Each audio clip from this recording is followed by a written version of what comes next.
নমস্কার, 7 এবেক নিউজ নেটওয়ার্কে আপনাদের স্বাগত।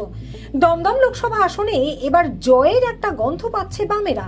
তাই শুরু থেকেই একেবারে বাড়ি বাড়ি পৌঁছে যেমন প্রচার শুরু করে দিয়েছেন প্রার্থী সুজন চক্রবর্তী, যেটা এখনো শুরু করেননি তৃণমূলের সৌগত রায়। তিনি এখন ব্যস্ত কর্মী সভা নিয়েই। সেটাই হয়তো স্বাভাবিক, কারণ দমদমে ভোট 1 জুন, বিস্তর সময় হাতে।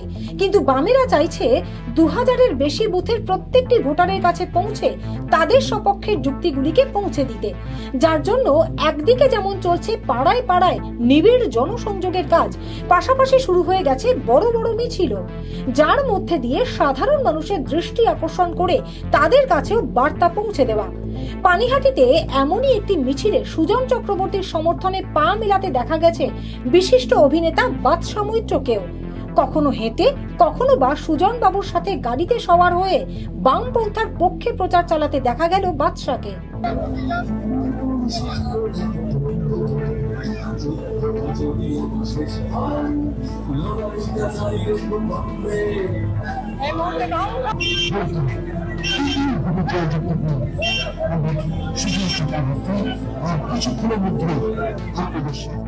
আর সাংবাদিকদের মুখোমুখি হয়ে বাদশার স্পষ্ট কথা, দেশ এবং রাজ্য জুড়ে যা চলছে সেটা মেনে নেওয়া যায় না বলেই তিনি এবার সবার কাছে আবেদন করছেন চলতি ব্যবস্থার পরিবর্তনের পক্ষে রায় দিতে।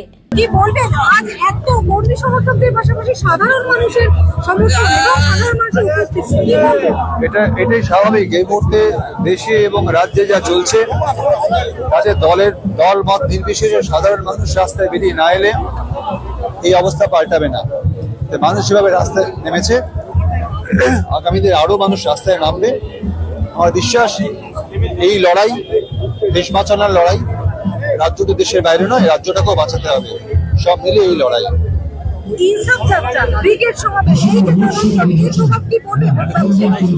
দেখুন, শুধু যাত্রার প্রভাব নয়, যে অযাত্রাগুলো হচ্ছে তার প্রভাবও পড়বে।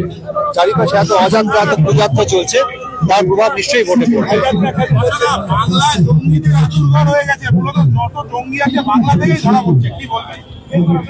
দেখুন, অ্যাডমিনিস্ট্রেশন যদি শক্ত হাতে প্রশাসন চালনা না করে তাহলে এটা হতে বাধ্য। আর এই মুহূর্তে রাজনৈতিক অবস্থা যা, তাতে সত্যি প্রশাসন চাইলেও কড়া হাতে সবকিছু দমন করতে পারছে না। তার সব থেকে বড় এক্সাম্পল সন্দেশখালী। এটা এই মুহূর্তে খুব অস্বাভাবিক কিছু নয়। আমাদের সাবধান হতে হবে যাতে এই ঘটনা আগামী দিনে আরো না হয়। রোজ মিছিল, রোজ প্রচারের মধ্যে দিয়ে সাধারণ মানুষের মধ্যে এই বার্তাই দিতে চাইছে সিপিআইএম যে আর 2000 নয়, 2014 বা 2019 নয়, 2024-এ দমদমে আবার লাল ফিরুক। এখন দেখার সুজন চক্রবর্তী সহ দলের নেতা কর্মীদের এই পরিশ্রমের ফসল আদৌ তাদের ঘরে ঢোকে, নাকি ফুলেই ভরসা রাখে দমদমের সাধারণ ভোটারেরা। গৌতমী নাথ ও শ্যামল পালের রিপোর্ট, 7 এবেক নিউজ নেটওয়ার্ক। আরো বিভিন্ন খবরের আপডেট জানতে হলে অবশ্যই সাবস্ক্রাইব করুন 7 এবেক নিউজ নেটওয়ার্ক চ্যানেলটি, কারণ আপনাদের একটা সাবস্ক্রিপশন আমাদের কাছে অত্যন্ত মূল্যবান। জয় হিন্দ।